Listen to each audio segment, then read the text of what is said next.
अस्सलाम वालेकुम। Spring 25 cap 3 question 5।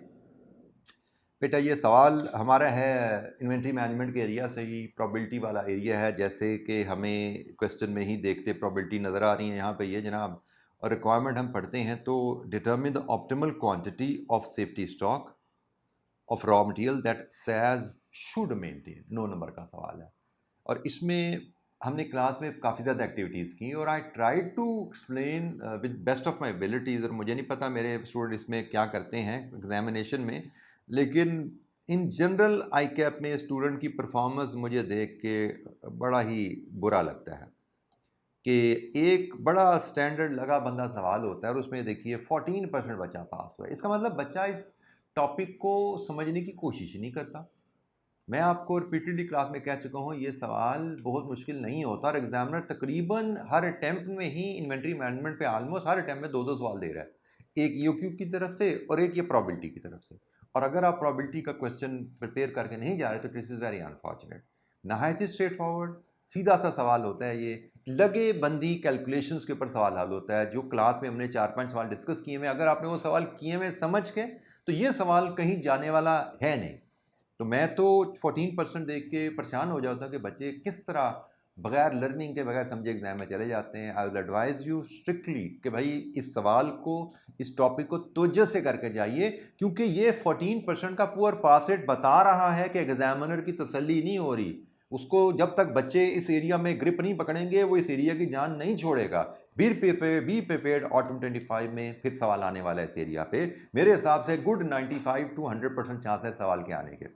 ठीक है जी, तो सवाल पढ़ते हैं और फिर हम डिस्कशन करते हैं सवाल में क्या चैलेंज था जो बच्चे इतना बुरा करते हैं।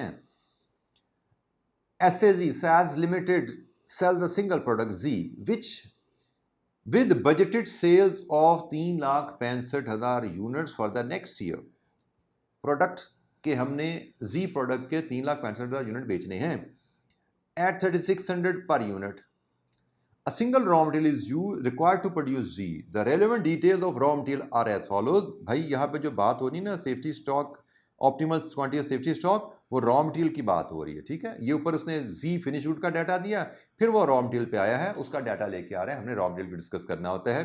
जो quantity required per unit raw material की 8 kg है, कॉस्ट पर kg 160 है, EOQ 1,46,000, normal lead time in days 10 days है, annual holding cost per KG raw material की 100 रुपया है, probability of receiving order on time 75%, probability of delay in order by 1 day 15% and probability of delay in order by 2 days 10%।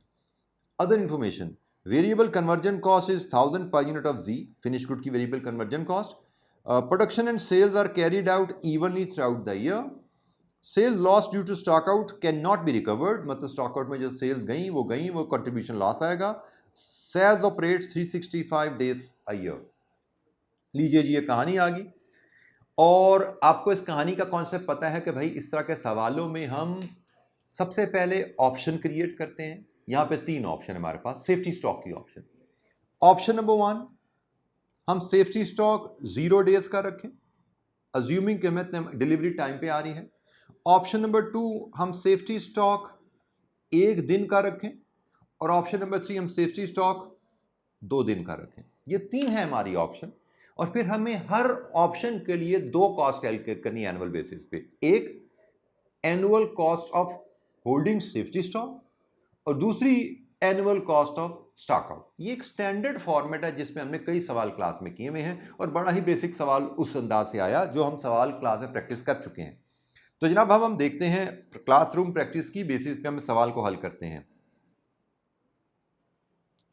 हम बात कर रहे हैं जी question number 5 की और हमने यहां पे डिस्कस कर लिया कि हमें 3 ऑप्शंस क्रिएट करनी हैं।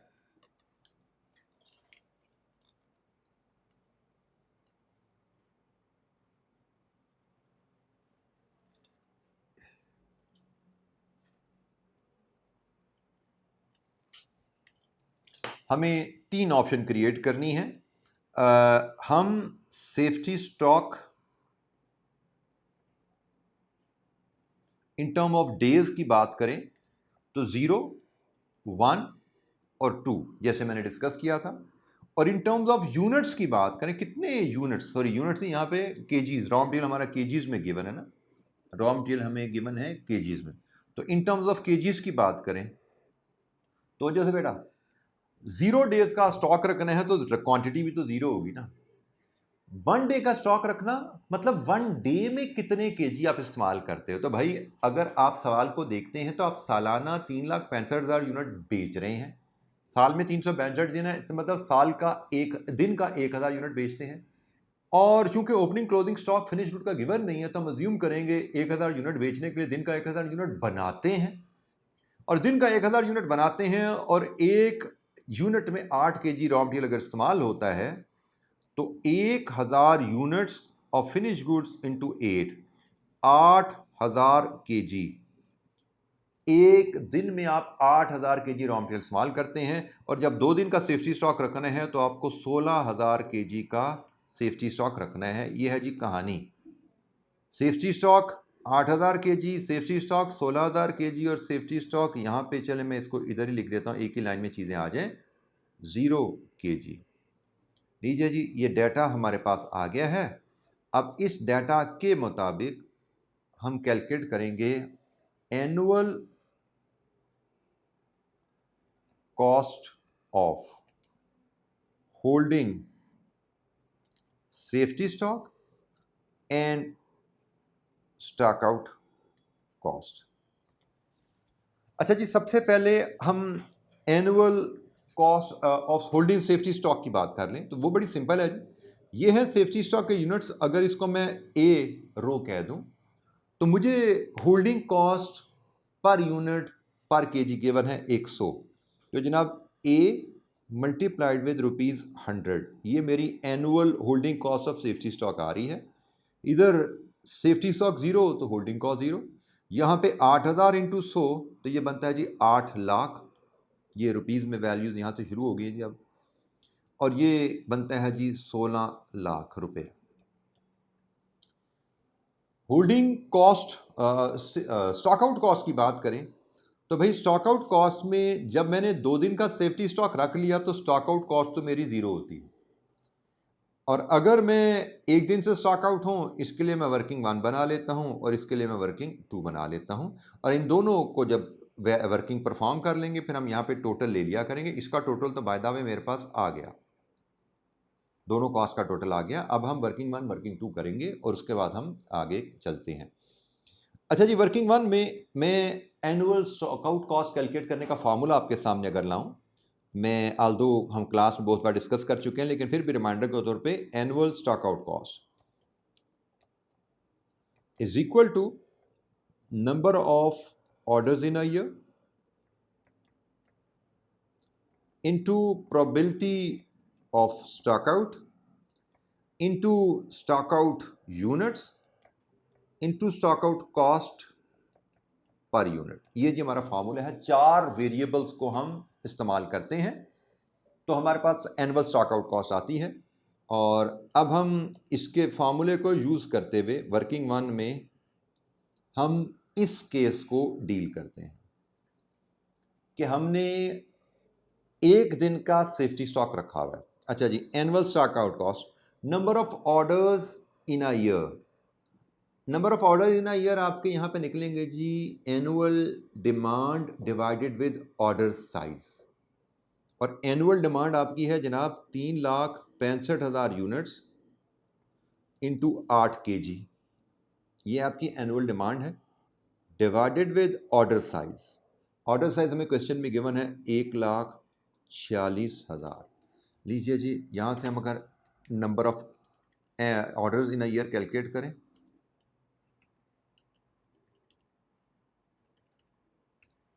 it comes to 20 number of orders in a year multiplied with probability of stock out। अब तवज्जो से बेटा, यहीं पे बच्चों को दिक्कत होती है। हम बात कर रहे हैं इस केस में कि अगर हमने एक दिन का सेफ्टी स्टॉक रखा हुआ है तो हमारा प्रोबेबिलिटी ऑफ स्टॉक आउट क्या है। एक दिन का सेफ्टी स्टॉक आपने रख लिया, इसका मतलब आपके पास 10 दिन में ऑर्डर है तो भी आप स्टॉक आउट नहीं होंगे, आपके पास 11 दिन में ऑर्डर है तब भी आप स्टॉक आउट नहीं होते। आप स्टॉक आउट होते हो सिर्फ उस सूरत में जब आपका ऑर्डर 12 दिन में है। नॉर्मल लीड टाइम आपका 10 दिन है ना, तो 10 दिन में ऑर्डर आया, स्टॉक आउट नहीं हुए, 11 दिन में ऑर्डर आया, हम स्टॉक आउट नहीं हुए क्योंकि हमने एक दिन का सेफ्टी स्टॉक रखा हुआ है। हम ऑर्डर स्टॉक आउट होते हैं सिर्फ इस सूरत में, उसकी प्रोबेबिलिटी कितनी है? 10%। तो प्रोबेबिलिटी ऑफ स्टॉक आउट हम जिस केस को डील कर रहे हैं उसमें बनती है जी 10%। और यूनिट्स ऑफ स्टॉक आउट, हम अगर एक दिन स्टॉक आउट होंगे तो हम कितने यूनिट्स नहीं बेच पाएंगे। अब यहाँ पे बेटा ख्याल रखने हैं कि आप अगर stock out units raw material के लोगे तो stock out cost per unit भी रॉ मटेरियल के लेनी है, और अगर स्टॉक आउट यूनिट्स आप फिनिश गुड्स के लोगे तो stock out cost per unit भी फिनिश गुड के ले लेंगे। दोनों ऑप्शन अवेलेबल है। मैं यहाँ पे अगर लेट्स अज्यूम मैं स्टॉक आउट यूनिट्स में फिनिश गुड्स के पहले लेता हूँ, अगर मैं एक दिन स्टॉक आउट होगा तो एक दिन में 1000 यूनिट्स ऑफ फिनिश गुड मैं लिख भी देता हूँ यहाँ पे क्लियरली, मैं नहीं बेच पाऊंगा। और अगर मैं फिनिश गुड्स का एक यूनिट नहीं बेचता मुझे कितना नुकसान होता है? That is contribution per unit. तो मैं नीचे वर्किंग पॉइंट 1.1 में फिनिश गुड्स का कंट्रीब्यूशन पर यूनिट कैलकुलेट कर लेता हूँ। वर्किंग 1.1 मुझे बताएगी है फिनिश गुड्स की ऑफ प्रोडक्ट, हमारी फिनिश गुड्स गालबन जी है ना जी, बिल्कुल। इसकी प्राइस मुझे बताएगी है 3600, और वेरिएबल कॉस्ट में कहा गया है मुझे कि भाई 8 kg मटेरियल 160 वाला इस्तेमाल होता है और कन्वर्जन कॉस्ट इसकी 1000 है। तो यहाँ से हम कंट्रीब्यूशन पर यूनिट आसानी से कैलकुलेट कर लेते हैं। ये आता है जी 1320 रुपये पर यूनिट। इट इज 1320 रुपये पर यूनिट ऑफ फिनिश गुड। तो भाई फिनिश गुड यूनिट लिया तो कंट्रीब्यूशन पर यूनिट भी आप फिनिश गुड का लीजिए। यहाँ से आपका आ जाता है एनुअल स्टॉक आउट कॉस्ट। तो 20 इंटू 10% इंटू 1000 इंटू 1320, लीजिए जी, ये बना 2.64 मिलियन। 2.64 मिलियन ये एनुअल स्टॉक आउट कॉस्ट मेरी यहाँ पे आ गई 2.64 मिलियन। और इसको टोटल कर लूँ तो ये 3440000 गालबन बन जाता है। ठीक है जी। और बेटा यहाँ पे मैं अल्टरनेट आपको जैसे कह रहा था ना, आप अगर चाहो तो यहाँ पे stock out units of raw material ले सकते हो। 1000 फिनिश गुड का मतलब 8000 यूनिट्स ऑफ रॉ मटेरियल, और ये stock out cost of finish good है तकसीम 8 kg ऑफ रॉ मटेरियल कर दो, तो 1320 तकसीम 8 kg, तो ये 165 रुपये आपका per unit of raw material आ जाएगा। तो आप 8000 इंटू 165 लिख दो, यहाँ पे 1000 इंटू 1320 लिखो या 8000 इंटू 165 लिखो, I think they get you the same answer. It's simple mathematics, कोई फ़र्क नहीं होता। ठीक है, अल्टीमेटली आपकी कॉस्ट यही आने वाली है। तो जनाब ये वर्किंग 1B हमारी होगी। अब आ जाइए दूसरा केस कि हम स्टॉक आउट, हम सेफ्टी स्टॉक रखें ही ना। हम सेफ्टी स्टॉक ना रखें इसका मतलब क्या है कि हमने अपना रीऑर्डर लेवल 10 दिन पे ही रखा है, हमने डिले का बंदोबस्त ही नहीं किया। जब हमने सेफ्टी स्टॉक 10 दिन पे रखा तो फिर हम एक दिन के लिए भी स्टॉक आउट हो सकते हैं, 2 दिन के लिए भी स्टॉक आउट हो सकते हैं, 2 स्टॉक आउट के केसेस बन जाएंगे। 2 स्टॉक आउट के केसेस हों तो 2 स्टॉक आउट की कैलकुलेशंस कैलकुलेट की जाती हैं, उनको सम किया जाता है इस तरह के केसेस में। ठीक है जी। तो जनाब हम चलते हैं दोबारा बोर्ड पे, और वर्किंग टू में अब यही कैलकुलेशन हम 2 दफ़ा परफॉर्म करेंगे। वर्किंग 2 में केस नंबर 1, 20 ऑर्डर, 15% प्रोबेबिलिटी है स्टॉक आउट होंगे हम एक दिन से स्टॉक आउट होंगे तो 1000 units of finish goods into 1320। दूसरा केस, साल में 20 ऑर्डर, 10% चांस है कि हम स्टॉक आउट होंगे 2 दिन से स्टॉक आउट होंगे तो हम 2000 यूनिट नहीं बेच पाएंगे, कंट्रीब्यूशन पर यूनिट 1320। लीजिए जी, इन दोनों कॉस्ट को अब हम सम करें अगर,